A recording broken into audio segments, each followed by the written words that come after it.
大家好，又係我毛毛校長有嘢講嘅時候啦，希望大家留言、讚好、訂閱。今日要講啲咩呢？就係呢兩日呢，我就睇到一單新聞啦，就話大家樂呢，佢會提交申請呢個焗豬扒飯呢，成為非物質文化遺產咯。我睇完之後呢，哇，真係無名火起啊三千丈！唉，竟然會將一啲垃圾食物呢去做呢個非物質文化遺產喎！唉，真係〜即係聽到睇到都眼火爆啊！你唔係將一啲好嘅嘢承傳咯，係一啲即係將一啲垃圾嘅食物咧去承傳。本嚟咧有條片咧，我係即係叫做嗰日食咗個焗豬扒飯，我係覺得好鬼難食。咁叫做拍一條片，我都冇諗住公開嘅。嗰條片係5月4號嗰日拍嘅。咁而家咧，唉，真係忍受唔住，攞翻條片咧，即係出嚟公諸於世。你哋賣咁多廣告都冇用噶，向個食物質素埋手好過啦。唉，我哋香港人已經生活唔容易噶啦，仲要捱埋呢啲咁嘅垃圾食物，唉，諗起都好火滾。去片。其實咧，我都覺得好奇怪啦，點解咁多旅行團啊嚟香港咧會嚟食大家樂咯？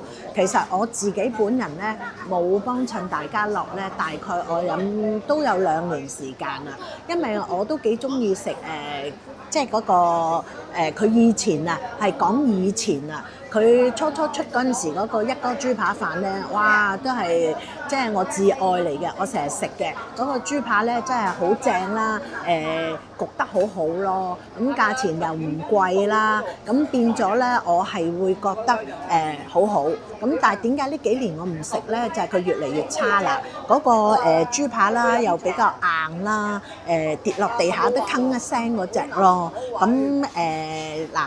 因為頭先咧我就出嚟就食下嘢，點知周圍咧都爆晒棚，咁我焗住咧就唯有嚟食大家樂啦。咁我咁耐冇食，睇下佢有冇進步先。因為我早前咧去食大家樂咧，我係會覺得佢嗰啲譬如嗰啲食物啊，全部縮晒水喎。唔知我仲以為我自己嗌咗個兒童餐，咁今次咧就試下呢一個啦，我真係好多年冇食佢啊，座底就嗱係好硬嘅，咁我哋又試下咧，食下先，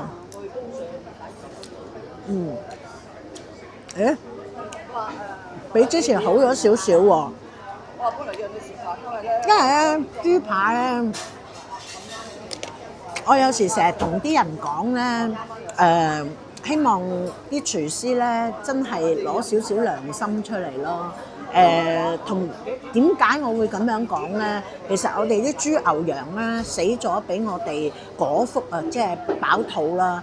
你一食咗之後咧，你會覺得一路喺度鬧嚿豬扒咯。其實真係鬧錯咗人咯，唔關隻豬事㗎，係我哋嘅廚師咧真係冇認真去處理啲食物咯。令到我哋啲豬牛羊咧死咗，仲要俾你咒罵咯。咁我有時都同啲廚師傾偈啊，即係有時同佢哋講嘅時候咧，佢哋都喺度笑。咁我話點解以前我細個嘅時候咧，通街食嘢間間都好食嘅，而家咧我哋食嘢咧就要食經驗啦。我食完呢間唔好，我就唔幫襯。咁但係我哋啲經驗咧就真係豐富到不得了。咁其實唔係一件好事咯。咁我都奇怪點解而家啲內地人會嚟到香港去食呢一個茶餐廳，甚至乎去食呢一個快餐，咁我都覺得好奇怪。咁原嚟佢唔好食之餘咧，都比出面嘅餐廳穩定啲咯，叫做。咁我今日試下佢啲飯先，個飯就有啲汁咯，唔夠乾咯。但係如果你係48蚊就唔好要求咁高啊！如果平時喺餐廳食呢個咧，都有100蚊內，甚至有啲係110幾。咁啊，食嘢食經驗先至慘咯。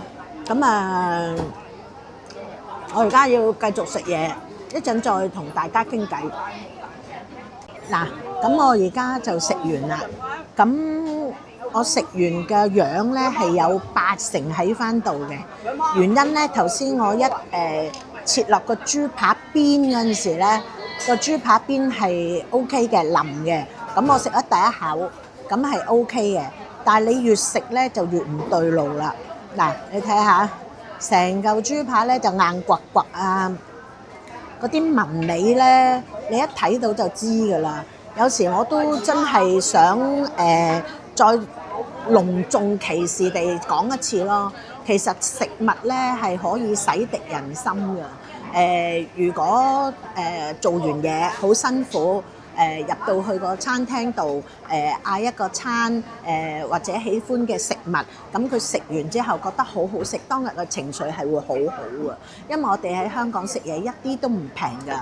我哋一入親餐廳咧，80-90蚊、100蚊冇走雞㗎啦。咁如果我要用成100蚊去食一啲所謂嘅食物垃圾咧，其實係會好火滾咯嚇。咁變咗咧就怨氣就會好重嘅，所以每一個廚師咧自己都真係要為下他人着想咯。開得店鋪食物質素其實就係主菜嚟㗎嘛。就算你裝修幾靚，我唔係咬你啲啲裝修啊，咬你啲凳啊，咬你啲台啊嘛嚟食啊嘛。主菜就係食呢啲，你睇下，雖然係48蚊啫，加個嘢飲，但係你要諗下，我係80%喺翻度，咁我嚟緊咧亦都唔會再去食啦，因為真係48蚊都慳翻。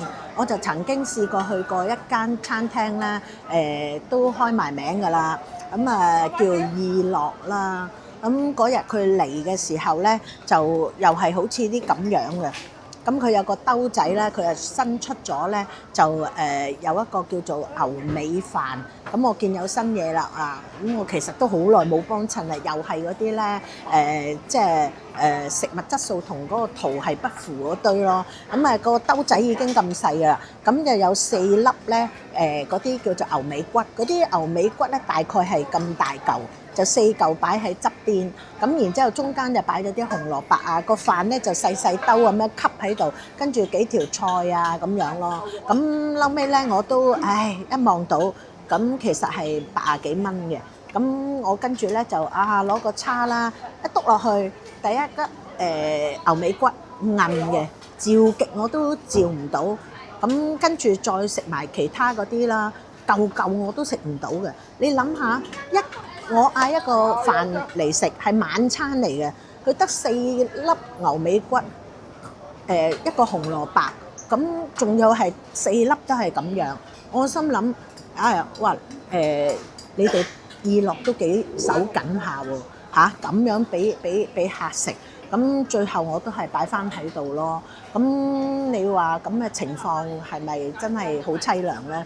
冇辦法啦，希望啲廚師自己注意下啦。大家睇完條片覺得點啊？我呢就覺得佢唔應該咧申請咧非物質文化遺產咯。我覺得佢應該申請入棺材。不過我驚殯儀館都唔收佢，因為實在真係，太難食啊！